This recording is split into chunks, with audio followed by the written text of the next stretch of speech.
Welcome back, everybody, to Franchisors.com. Thanks again for joining us. We are coming to you live from Norcross, Georgia, here at Floor Coverings International with my good friend and honestly a mentor to me, Tom Wood, the CEO of Floor Coverings. Thanks for joining us. Really appreciate it. Absolutely. Happy to be here. Absolutely. Well, look, I think that we all we all had the pleasure of hopefully seeing Tom speak at some point or another at Springboard, but if you haven't, what we're going to do today is we're going to go through some of the questions that you guys are probably all itching to know about how Tom has really built the business as it has become today. Obviously a really successful one. Tom has had a lot of experience at CertaPro. He's got a really awesome photo that we'll try and splice in here so you guys can see it. They were the first painting concept that ever entered into franchising, and he was telling me the story before, so I think he'll have some awesome experiences that you guys will be able to learn from. So why don't we dive in? To get started, I think that it would really be awesome for people to know. You've done this at two businesses now, obviously one with Charlie Chase and obviously one alone here at Floor Coverings. Would be helpful for people to know when you first got started, who was the first person that you thought of that you really needed to hire? Well, so we acquired this company back in 2005. And at that point in 2005, the company was very different than what it looks like today.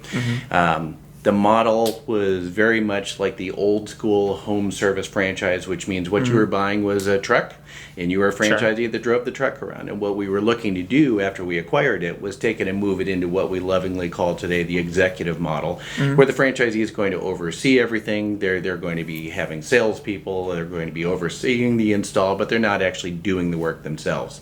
So your question of who first really had a lot to do with what was here and where did we need to go to. And what was here was a very different model of what we desired and what our franchisees wanted. And what we needed first was a good, solid operations team. And I had to find cornerstones that were going to be able to lead the current franchisees through the transition, which is never easy. No. But then also be able to launch a different model with the new franchisees when they came in and keep them on that path. So, absolutely. Operations team, for sure. Well, I think that that's always the answer that people are hoping to look for, because I think that that's really become a constant theme here, that, operations is so important. Obviously, you need to sell, but you need to be able to sell the right way. That's be right. able to have the right process in place in order to feel comfortable to sell that. And I think that it's a really good transition into my next question, which is about, understanding, what may have gone wrong and what may have gone right with that first group of franchisees that you brought in when you came on board, and, some strategies that people may be able to learn from and some pitfalls that you ran into that hopefully they may not do because you're telling us now. Yeah, when you're young and you're transitioning a company and you're aggressive and assertive, one of the common mistakes that you can make, and certainly the one that I made, was trying to go too hard too fast. And what I mean by that is we knew the model was good. Our business industry was awesome and big, but we were probably a tad unrealistic with what we could reasonably expect a brand new franchisee could come and do right out of the gates. What we had to learn was patience, pace, and timing were the things that really were going to rule the day. So those things that we had to overcome from the beginning were we changed this operating model. We knew that our franchisees were going to be larger. We had some successes, but we were really unrealistic with how quick a new franchisee could go from point A to point B. We had to slow it down just a little bit. Our operations team needed to reorient themselves on what are those critical pieces to land a franchisee in operations, ensure that they are profitable quickly, while at the same time growing their top line to increase their bottom line. Absolutely. And I think that, that again, that again really transitions to another question that I have for you, which I think, is really difficult to do the right way. And I think that you kind of pointed out that a lot of people in the franchise space sometimes want to move too quickly, but they don't really take the time to have their operations house in order, so to speak. And I think that it would be helpful for people to know how you guys view yourselves as differentiating from your competitors on both the consumer and the franchise development angle. Yeah, absolutely. Let me start with the consumer one, because that one's a little easier. When we really got rolling here and my team was getting built out and I had a really good, solid group of committed performers that were leading our franchisees, we went through a bit of an exercise. It took about 18 months where we focused in on where do we think in the flooring industry we have an opportunity to position ourselves. Our industry is arguably $100 billion a year. It's incredibly fragmented. There aren't any real, by my estimation, competitors that have measurable market share. So we knew that we were going to be, moving in with some headwinds, if you will. But the thing that we centered on is when we got done with our consumer research, we really felt strongly that we could be the very best in-home flooring experience in North America. We knew it internally. Took us 18 months to get to the point that we were confident enough to be able to say it publicly, that this is what we're going to go and do. Now, in typical business speak or company speak, we gave ourselves a 10-year window to go from where we were starting to where we wanted to be measurably the very best, meaning using social media ratings, using NPS scores. It took us 3 years to get there. That was our big win, if you will. We right now are the highest rated flooring company in North America for customer satisfaction. Now, when it comes to differentiating over on the brand side, what we have when we go to our consumers is an opportunity for the consumer in their home to have a choice between tens of thousands of different product options to be able to look at in their lighting, look in the convenience of their home with their furniture and things like that, and turnkey the whole experience, meaning we source the product, we not only measure, estimate, and help them with their decorative choices, but then we turnkey the install for them as well. Now, when I switch away from the consumers and look at where's our differentiation for our franchisees, we are the only mobile flooring franchise that there is right now. Certainly the only one that I'm aware of, and I know a lot of folks in the IFA, we haven't seen anybody in the flooring industry pop up. So that alone is differentiated. But where we typically have competitors are the other home improvement franchises. And the place that I would say that we do differentiate from most is our number of operations support people to franchisees is very low. We're about 17 to 1 right now, franchisee to operations person. And the reason for that is we're not built for today. We're built for 3 years from right now, which means we're looking for our franchisees on average to double their revenues. In order for that to happen, they've got to have a lot of operational support right now while they're building that foundation. And we know that's different than what our competitors are doing. Excellent answer. Thank you. I think it'll just be helpful for people to kind of hear how you've gone about doing that here, and I think that experience obviously comes from your success that you had at CertaPro too, and so that will definitely be helpful for people to kind of have that model to go off of. One thing that I think a lot of people will probably be curious about, obviously I know that your numbers are very good, and I mean your unit economics are very important to you guys. I know that's something that I've actually heard you speak about before. Charlie has done it as well. So I would love to kind of hear what you guys actually measure and how that's evolved over time. And within your item 19 and all that good stuff. Absolutely. So all of our sister companies and first service brands, and certainly from Charlie on down to the everybody in the organization. Charlie leads every one of our brand divisions, and certainly here at Floor Coverings International, the franchisee has to be successful. So when you have that understanding and that belief that when a franchisee comes into your system, they're supporting themselves, they're supporting their family, they're putting kids through college, they're funding their retirement. This is not just a hobby where we hope that they're successful. This is something that they have to be successful. So that is just absolutely critically important for your team to be oriented around the unit economics that fuel the opportunity for that franchisee to grow in the top line and then return a good profit on the bottom line. Absolutely. Well, it's a great answer, and I appreciate it. And I think that one of the things that a lot of people often struggle with, because unit economics don't happen overnight, and I think that it's a really difficult thing to get right, and obviously there are a lot of operational efficiencies that need to happen. Do you have any tips and tricks for people when it comes to the franchisor relationship that maybe to help them get to the point where ULEs are good? If there was one thing that I would say for a franchisor to do, and I will acknowledge right up front, it took me too long to make this absolute commitment to this. I wish that I had done it 8 years sooner, is to have a complete financial diagnostic review with every franchisee every month. Wow. using the same criteria every month, where you are taking their financials, you're benchmarking them against their previous month so that you can see trends in every single line on their profit and loss, however, highlighting the 5 to 8 that are the most critical ones, and then actually taking that time with that franchisee to have them prepare their financials, do a review with you, and then benchmarking them against their peers. Now, when I'm describing this, what I'm not saying is just have them give you their financials every month. What I'm saying is there is a minimum of 45 minutes a month where there's a one-on-one operations person and franchisee reviewing the financials, what's working, what's not, what are the action steps, and then coming back and measuring it again the following month. What this does is not only bring the attention to the bottom line the same as the franchisors typically do to the top line, because let's face it, that's where we make our royalties. Right. What it does is it aligns with the franchisee and clearly says to them, your bottom line is important to me, that I'll take one of our monthly meetings, and typically our operations team have 4 meetings with an individual franchisee in a month. We'll take 25% of that and designate that will be just financial reviews to help you with your bottom line. Wow. And I know that takes a lot of time. It does. But at the end of the day, I think it can be worth it. But one thing that is important to point out is that, in order to actually have those meetings and to have that rapport, you actually got to like the franchisees. And That's I think right. that a lot of people are probably wondering, well, where do you find people like that, where you can spend all of that time with them?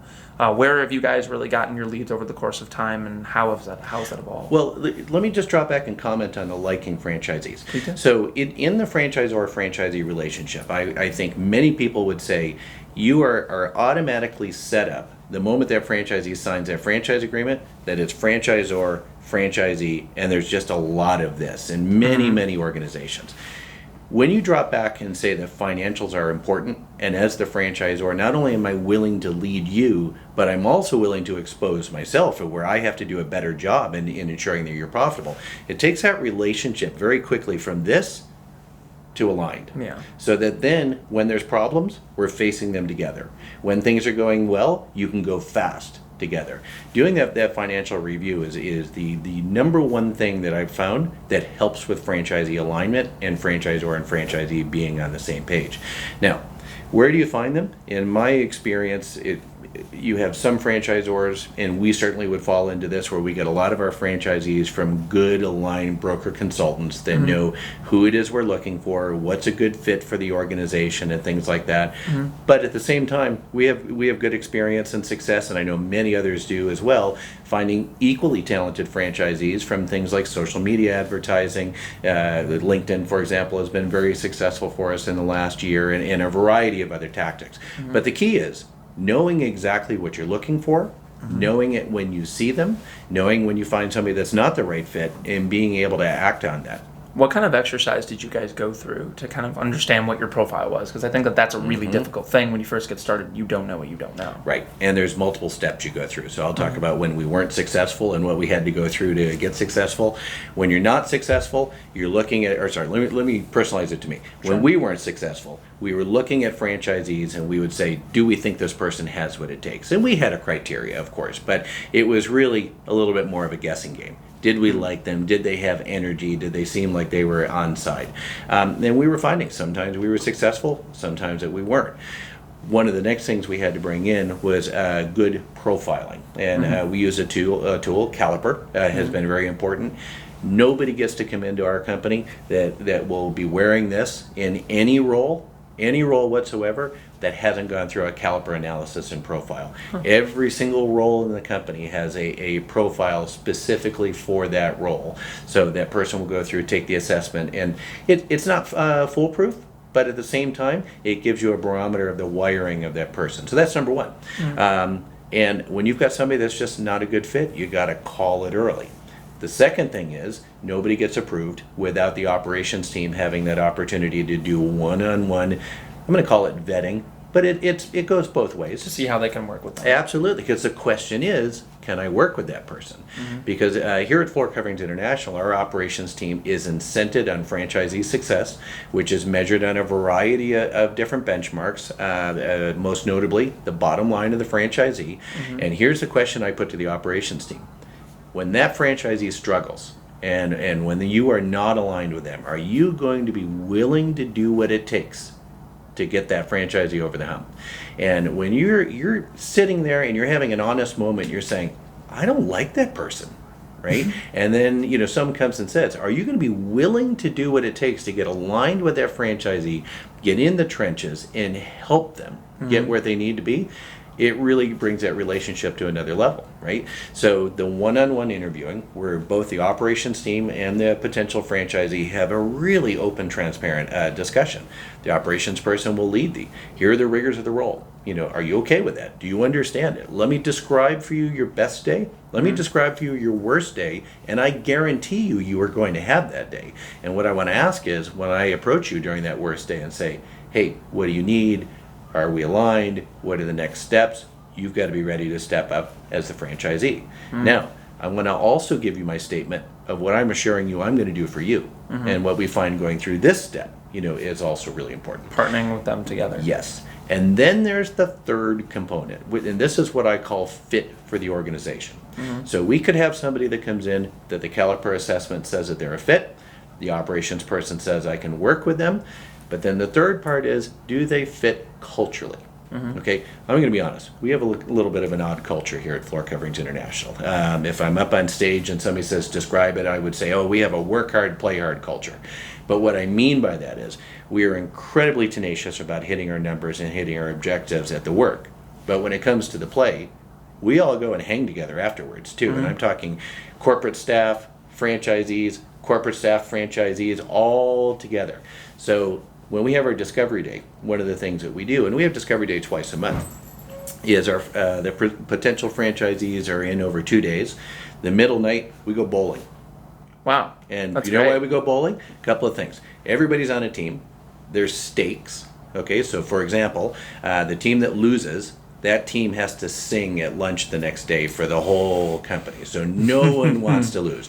There's prizes for number one. And so here's what happens through the event. Number one, we need to find out, are they competitive?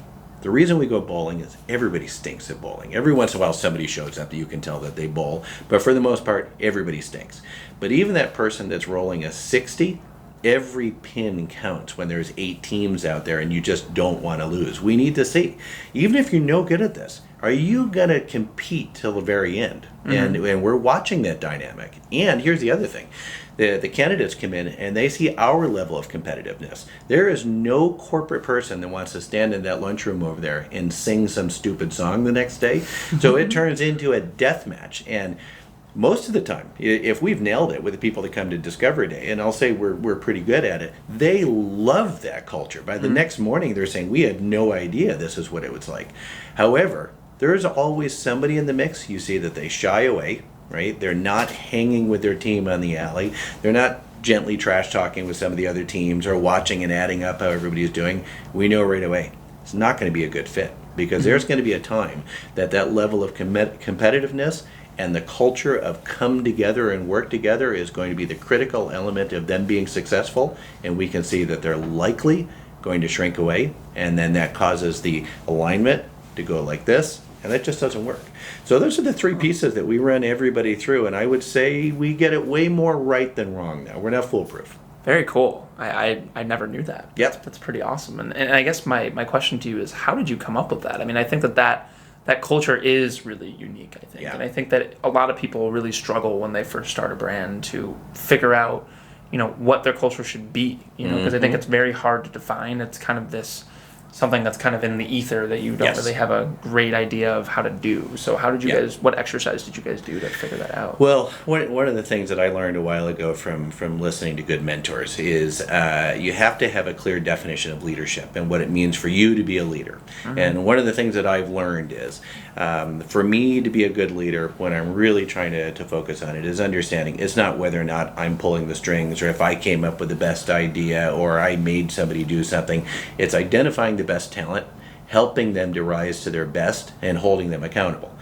One of the things you asked how we came up with this culture thing is I was very fortunate to be able to start identifying who was the person early, and then who were the people that became our cultural leaders. And what I mean by that is when we were socializing, people wanted to be around that person. Essentially, the things that they were doing were the things that were inclusive, they were fun, they involved people, they had that competitive vibe. And I was able very easily to identify who our cultural leader here was.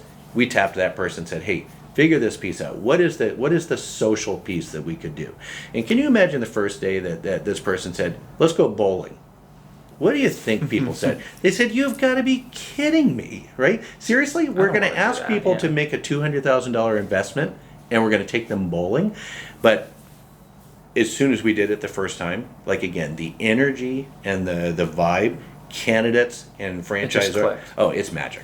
It's absolutely magic. Yeah, until you've seen it, you'll never believe it.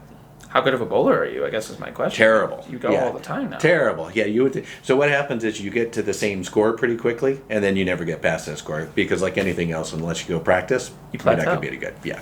That makes sense. Well, wow, that's really cool, and I think that understanding who the right person to speak with is really important. So awesome. Well, that's really great to hear. So. One thing, I wanted to switch gears for a second to talk about something. I know that you mentioned earlier that you are very involved in the IFA, and I think that one thing that a lot of emerging brands are probably seeing in the news or whatever it may be is about the threats that we have to not only to the franchise model in general, but more specifically, it's within every industry. It comes with its challenges from a legal perspective and from I guess a macroeconomic perspective. How are you guys prepared for that?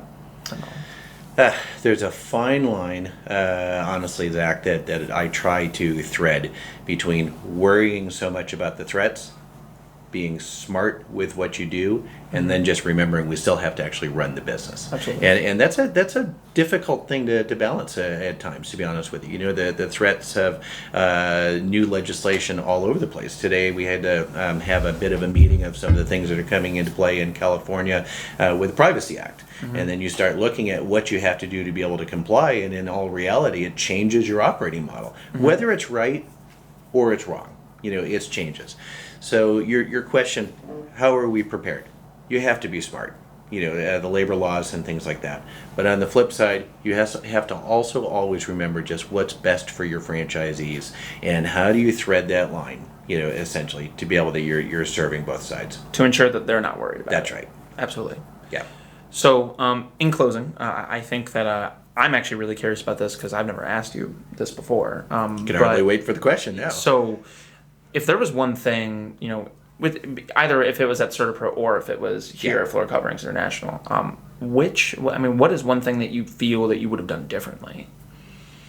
Well, so there's so many, but if I was going to sit here and say, what would I have done differently?